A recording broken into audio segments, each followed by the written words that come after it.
You're listening to Women's Dream Enlightenment. Dream decoding, deep discussions, and spiritual stories of self-discovery to inspire your personal enlightened journey. I'm your host, Megan Mary, founder of Women's Dream Analysis. Let's bring in the light.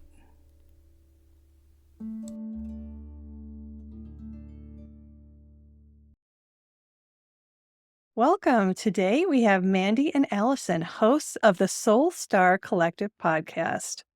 An intuitive reader and healer, Mandy discovered she was an empath in 2018. She is now a certified Reiki master, performs shamanic healings, and works in the Akashic Records. Allison is also an intuitive healer, reader, and medium. She is also a certified Reiki practitioner, Akashic Records reader, and performs shamanic and galactic healings.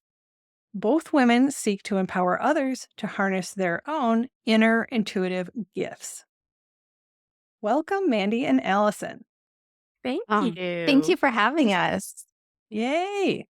I love exchanging podcasts. And just to say right up front, you guys, I was on their podcast, Soul Star Energy Collective. And go check out that episode if you have not listened to it yet. So, my first question that I ask everyone is, what does enlightenment mean to you? So, Mandy, you're up first.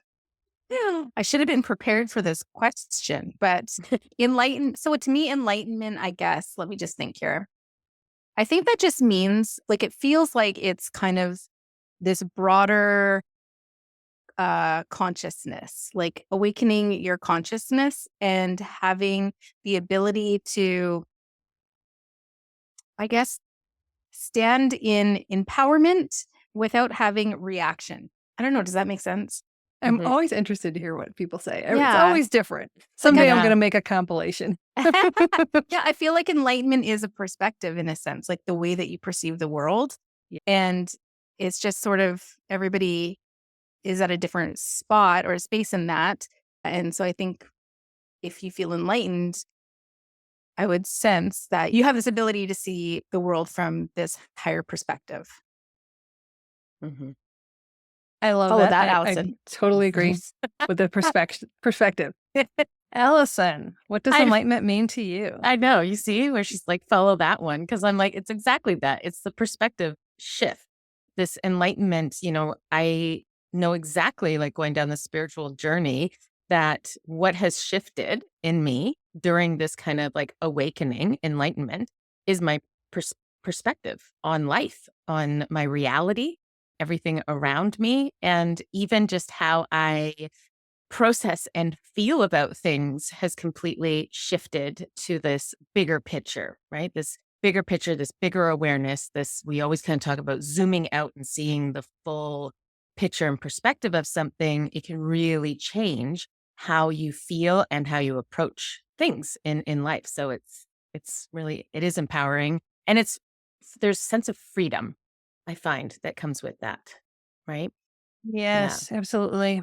And for me, it also involved that stepping outside of yourself. It's almost like a disassociative process. It's that ego death process where all of a sudden you see that 1,000-foot view and you realize the illusion of you and the reality of the universe.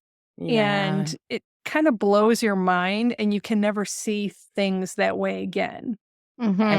Ever. Once you see and understand, you can't not see it again. You know what? It's life-changing. And it's, becoming the observer in a sense. Yes. Yeah. Absolutely. I like the disassociation, that description of it, because not that we want to live being disassociated from ourselves, but it's that ability to be able to, in that sense, disassociate so we can actually just observe it and see it. And then and I love doing that. Mandy knows that. I love doing that. I'm like, I'll sit there and be like, okay, I'm going to observe it from this perspective, and then this perspective, and then that perspective. And then it gives you that holistic view of like what everybody is feeling, right? Yeah, it's Yes. interesting. And it gives you the opportunity to kind of zap yourself out of all of those routines and entrapment thoughts and cycles and everything, preconceived notions about yourself, your life, your patterns, your roles, Yeah. and makes you realize, oh, I'm not me as conceived previously. Mhm. I don't have to do what I thought I had to do. I don't have to be the way I thought I have to be, because you get a little bit more of a timeless sense of who you are. Yeah. Yeah. Yeah. Beautiful. I love that. And that perspective, right? In understanding that timeless, you're an infinite soul living this human incarnation, and it's one of infinite amount of lifetimes. So when we can kind of get so stuck in and buried down by some of the density in the world or in our life, it's like that's such a great way to snap out of it, to be like, okay, this is just a blippet of my infinite amount of lives. So that perspective Yes. shift. Yeah.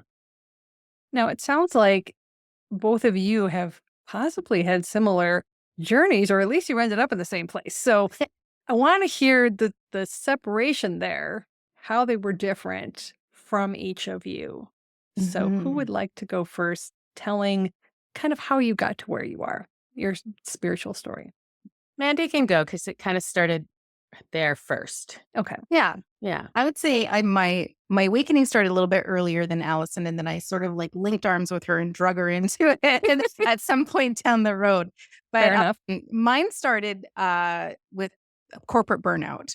So Mhm. I work in, Allie and I still both work in the financial industry in our day jobs, and we work with the same company. This is how we know each other, and so it was probably about 2017, 2018 where I was in a really high stress job. I put a lot of pressure on myself. It was a very fast paced role. My kids were young. It was just overwhelming. Life was overwhelming. And I'm very much a high achiever. So always pushing the bar and never achieving, like never allowing myself to achieve the goal because I've already pushed it past where it was. So, it was just burnout. And so I started asking those big questions in life, like, God, there's got to be more to life than just this. Like, working for this corporation and earning them millions of dollars, and driving my kids to their sports and not feel like, why aren't I happy? I have a great income. So it's just like those questions. And so I started to really do some reflection and I started with meditation, and it sort of just escalated from there. And then at some point down the road, I'd say around, well, a little bit earlier, Allie, you can share your story about how you started awakening. Oh, like right now. Yeah, Okay. go for it. So yeah, so I think for me, it was always like I always been open to spirituality, to psychics, to there's always a curiosity there. So there was never not a belief in, this type of world, like seeing it from this side. But what kind of made me kind of go down this road was, I think it was like little droplets. Like I found like it was like these little things. It wasn't like Mandy with the corporate burnout. It was kind of these moments that were making me go, okay, wait a minute. Like something beyond me is orchestrating this. And I could clearly see it, and I wanted to know more. I had a son, one of my youngest was seeing spirits at some point. And I remember thinking, okay, as your mom, like I believe you. And now you need to show yourself to me because I want to be there for him and to support him with this. So it was like, that was a little like droplet that was kind of like, okay, like what can I do? And then I had just stuff within the universe. Like I was, switched the jobs, like where we were, like locations. And I ended up meeting somebody that kind of made me, all the synchronicities kind of made me go, okay, what the heck is going on? And I'm like, this something's beyond all of this.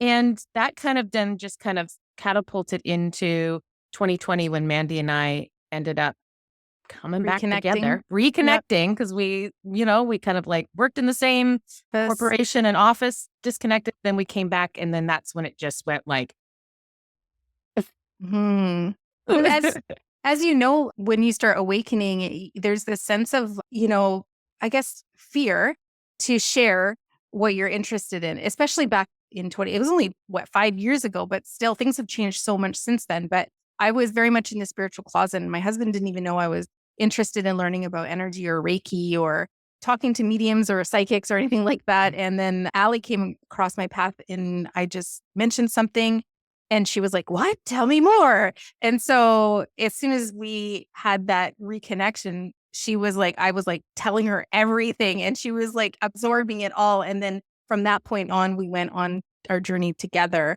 and we started developing our intuition together because everybody is intuitive. Everybody can read the Akashic records. It's their soul right to be able to access their Akashic records. Everybody can read energy. Everybody can, connect to past loved ones, to their spirit guides, to ascended masters. Like we just worked with mentors and teachers together to do all of the stuff that we now teach others how to do because it was so transformational and Yeah. so healing. Yeah.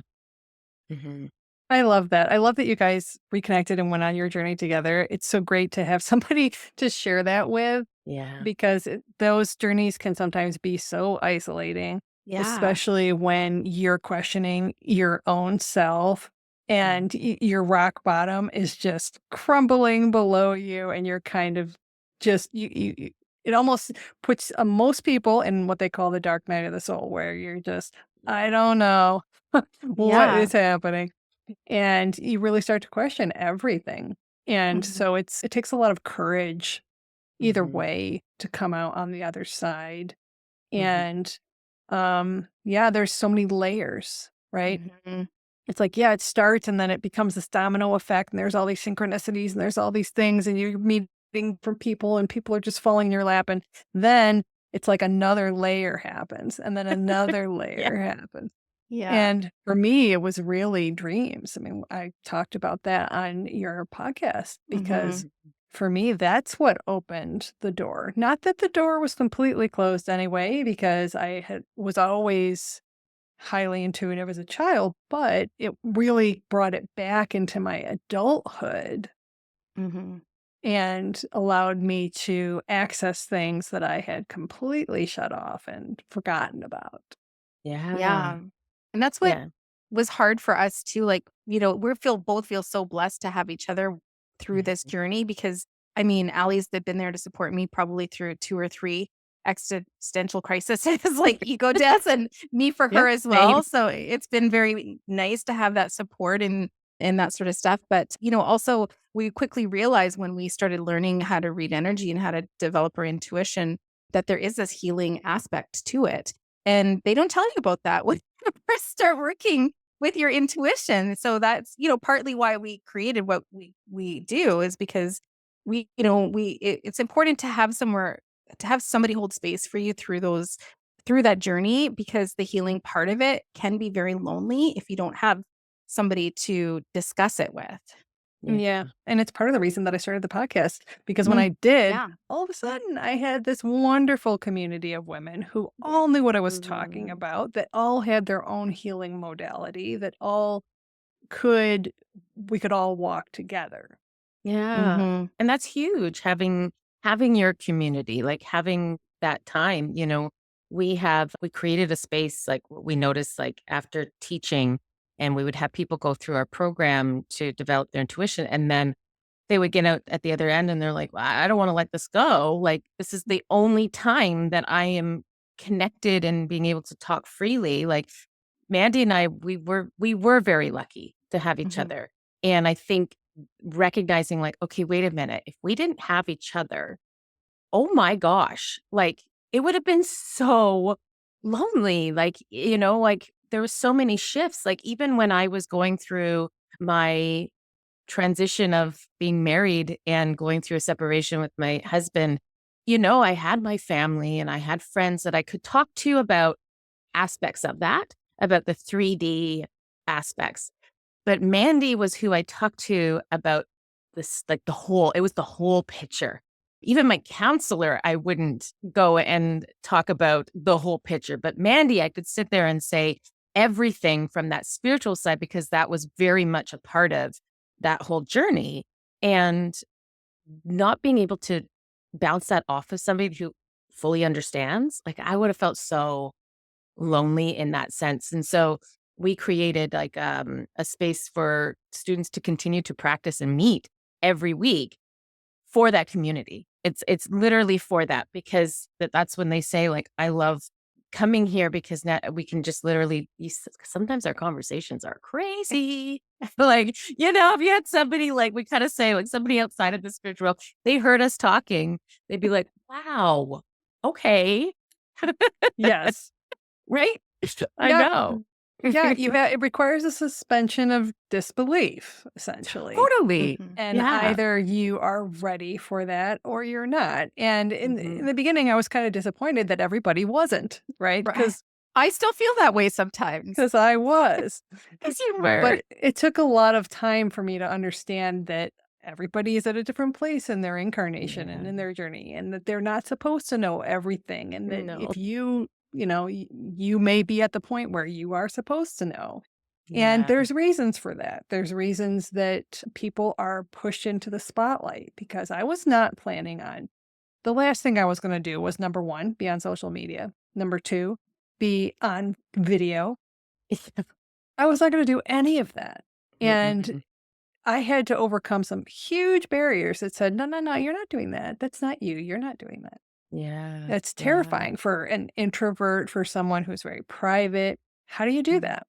But that was a requirement. That was kind of part of the package. It was like, no, you're going to do this.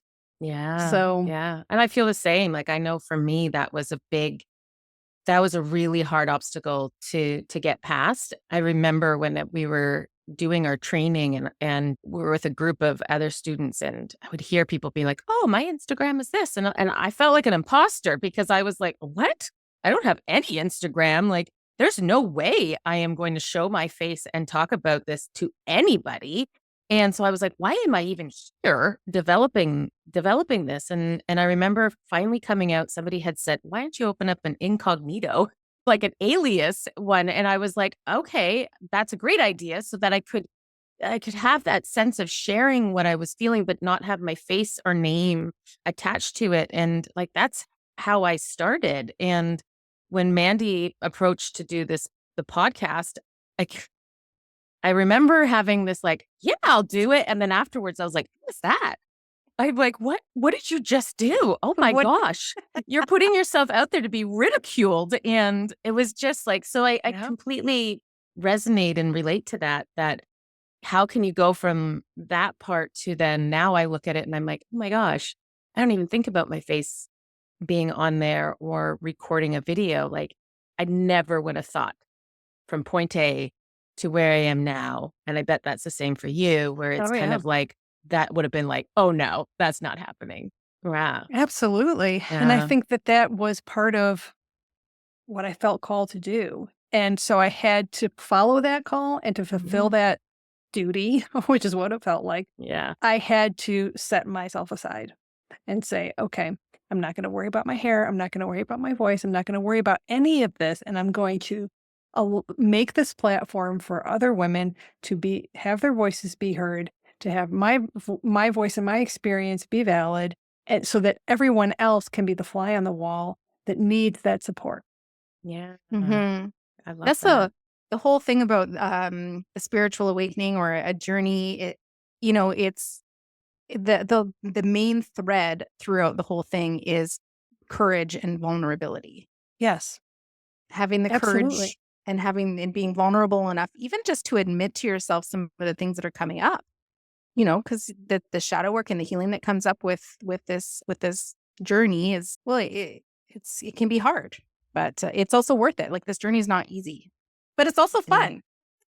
That's right. It's validating when other people can relate and it resonates and it inspires them. Yes. That's when you go, yes. It is okay. This is why I'm doing this. Don't look back. Don't question yourself. Totally. I know sometimes we do, like, we'll say, because we just all said here, oh, it's not for the faint of heart. It's not easy. And then sometimes I'm like, oh man, it's like we're convincing people like, don't do it, run.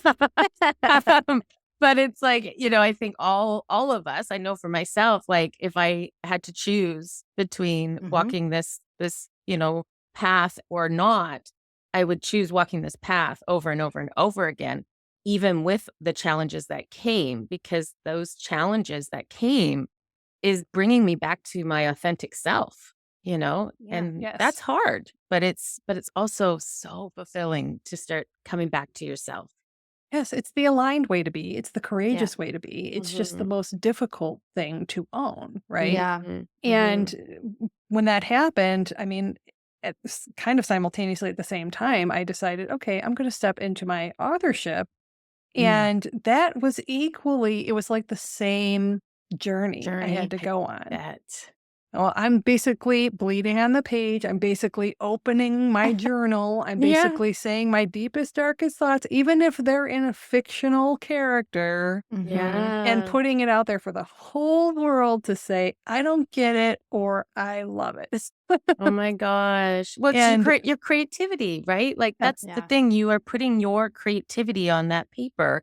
And when there's something that you've created, it holds a special place in your heart. It's part of your soul. Yeah. It is. It's part. And then when it holds that much of a special place in your heart, that opens it up to being criticized or, any of those. And that's hard. Any type of creativity to be judged, that's a really hard thing to put out there. Yes. Yeah. But then to also just have even one person, when the first person said, so many parts of this resonated with me so much that I want to put it all over my walls. And I've never read a book that hit me this way. I thought, oh, I just cried. I'm like, that's why I did it. I love that. Yeah. So as scary as it was like, but that was what you did it for. That was the reward.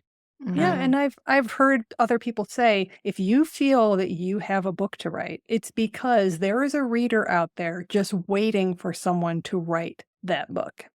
Oh, and so you basically have to let it come through you so it can get to that other person and get out of the way. Yeah. Did you know that your books exist within the Akashic records? I love that. Because they already exist. So if you can access your Akashic records, you can access your book. We actually had a student who was writing a book, and she was going to this book writers intensive, and I was like, open your Akashic records, sit in the energy of the records, and let it channel through you. And she right it there. Her feedback was like, oh my God, it was just amazing, and it just flowed, and she it was just like a beautiful experience for her. And that's that's part of why we teach this type of work, is because it can be transformational on so many different levels. So it's just fun stuff, right? Yeah, that makes sense too, because when you write something, everybody will initially, many encounter resistance. Yeah. Because you're stopping yourself, you're questioning, right? Yeah. But once you write it and it's done, you're kind of like, well, of course. Yeah. And it's almost like you already know what it's going to be, but your 3D self is hemming and hawing about it and keeping you from getting it done, right? Yes. Yeah. Yeah. So the ego getting in the way of like trying to protect you from all of that. And so when you can get that ego out of the way, then it just flows. It's birthed. I love that. So I want to hear about galactic healings. So they're so fun. Do you want to talk about them, Ellie? Yeah. Yeah. So, really the galactic healing. So Mandy, you're so good at this, but because you like to bring in all the beings, but one of the things, so we go in and we do healing. So energetic healing. So very much like Reiki, right? So Reiki is working with the energy. And so when we go in to do these healings, we sometimes are visited or we call upon different galactic beings to come and assist. So many times, you'll be in there and working with somebody's energetic. So again, this is all in the astral realm, and you're working with their energetic body. And then all of a sudden you'll just there'll be an Octurian standing there, or you'll have like a bunch of beings or an ascended master join. And it's funny, we like to joke because sometimes they were like, you kind of take a step back and you're witnessing it. You're just watching. Yeah. So you kind of see a bit of I'm like, okay, this is want me to do something? And it's like, nope. And then you're like, okay. So then you see these beings working with the energy, and typically that's when that person's soul is really connected to that species or that group of beings, that then they will come in. Mandy, I know, has worked a lot with the healings with Octurians, and when she has done healings, because I have been a recipient of it, I get super cold. It's like, I'm like, you need to put a little thing like, bring your blankie, bring your snuggie when you have, because it's like, the channeling of the energy and working with them. Like, I would just get so cold when she would do that. Mm-hmm. Yeah. Interesting. Yeah. I don't get cold. Yeah. No, I don't get cold. I just don't know. I don't know you unless just spread the cold. I'm just spreading it. I don't know. I know. But Mandy, because Mandy and I've done like group healings where we do it together. And we've done that for our students in the past. And, we've been in there and been like, oh my gosh, did you see all of the beings that showed up? And, it'd be like Mary Magdalene. I'm going to forget everybody. Merlin, all of these different beings, and for different purposes that they've shown up to help work with the energy. And it's really fascinating. Yeah. Yeah. Yeah. It's really fascinating. Mm-hmm. I love hearing about that. And I love the concept of starseeds and all of the different lineages. And, come to find out that I'm like a hodgepodge of so many, right? Yes. Because, we've all lived before, but, some more than others. Yes. And so there's so many things that make sense once you start to figure out the connections that you have. And also there's little, should I say, feelers that help us find each other. Oh, absolutely. So just certain things where I have this one purple galaxy image that I always like to use, and I'm always attracted to these purple galaxy images. And then I see other people with the purple galaxy, and I'm like, You're my people. You're my people. Yeah. So there's just little things, but it's interesting the paths that I cross and all the different people who maybe associate with one, but over time, I'm intersecting with all the different ones. And I really actually want to put that into this. It's something I've been intending to put in my third novel because Hannah is going to find out she's a starseed. Oh, yeah. I love that. That's so fun. It's like, because we all That's exciting. We all are from, we're made of, that's the concept is that humanity is made from the different genetics of these different beings. And, one of the things in our alumni space, the one I was saying, we do practice every week, but this month we're actually doing Starseeds. And everybody's going in, and like last week, it was the Pleiadians that they all went in to, learn about the Pleiadians, to see how they work with the Pleiadians and all of that. And during the discussion, I was explaining that, yes, some of us are going to have like stronger ties with maybe a certain race of galactic beings. And some of us, I like to call it the nomads, the nomads that go from and have dibbled and dabbled in every single. So when you say all over, it's like kind of that nomad where you've experienced a bunch of different galactic beings and been that energy. And, like my spirit guide is a Pleiadian being. And I remember when I first was connecting to my spirit guide, and I loosely knew about, Pleiadians, all the, this is all like, what? Is this even real? Like at that stage in the awakening. And I remember that came to me, and I was like, no way. So questioning my intuition. And then I was like, Allison, don't get ahead of yourself. Don't be, pompous that, oh yeah, you have a Pleiadian being, when your teacher and everything you'd learned so far didn't talk about, the aliens, didn't talk about these galactic beings. And then I went to, Mandy and I had a local trusted psychic we'd gone to for years. And I remember I went to her for a reading. We never talked about this stuff. It was very like, I was just a in the dark girl going to get her psychic reading. And, but this time I kind of said, I'm opening up to this. And I think I met my spirit guide. And she all of a sudden looks and she goes, oh, he's right here. He's a Palladian.